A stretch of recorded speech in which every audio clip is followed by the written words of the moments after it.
નમસ્કાર દર્શક મિત્રો, ટીવી18 ન્યૂઝમાં આપનું સ્વાગત છે। ટીવી18 ન્યૂઝ ગુજરાતની પળે પળની ખબર ધરાવતી ગુજરાતી ન્યૂઝ ચેનલ છે। હવે જોઈએ મુખ્ય સમાચાર। મોરબીમાં એસઓજીએ હથિયારી લાયસન્સના રેકેટનો ભાંડાફોડ કર્યો, 8 લોકોની ગેંગ ઝડપાઈ। મણિપુર અને નાગાલેન્ડ રાજ્યમાંથી શંકાસ્પદ રીતે હથિયાર અંગેના પરવાના મેળવતા કુલ 8 ઇસમો વિરુદ્ધ કાર્યવાહી કરી મોરબી એસઓજી ટીમે 9 હથિયાર અને 251 કાર્ટીજ સહિત 9 લાખથી વધુનો મુદ્દામાલ જપ્ત કરી કાયદેસરની કાર્યવાહી હાથ ધરી છે।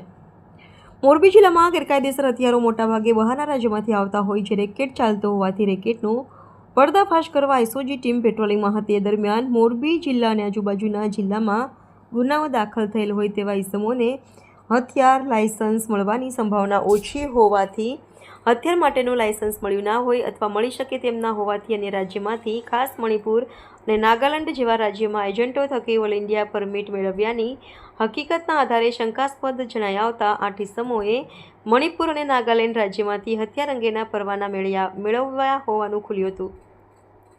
એસઓજી ટીમે આરોપી રોહિત નાનજી ફાગલિયા, ઇસ્માઇલ સાજન કુંભાર, મુકેશ ભાનુ ડાંગર, મહેશ પરબત મિયાત્રા, પ્રકાશ ચુનીલાલ ઉનાલિયા, પ્રવીણસિંહ ચતુભા ઝાલા, માવજીભાઈ ખેંગારભાઈ બોરીચા, શિરાજ ઉર્ફે દુખી અમીર અલી પોપટિયા એમ 8 ઇસમો વિરુદ્ધ કાર્યવાહી કરવામાં આવી છે।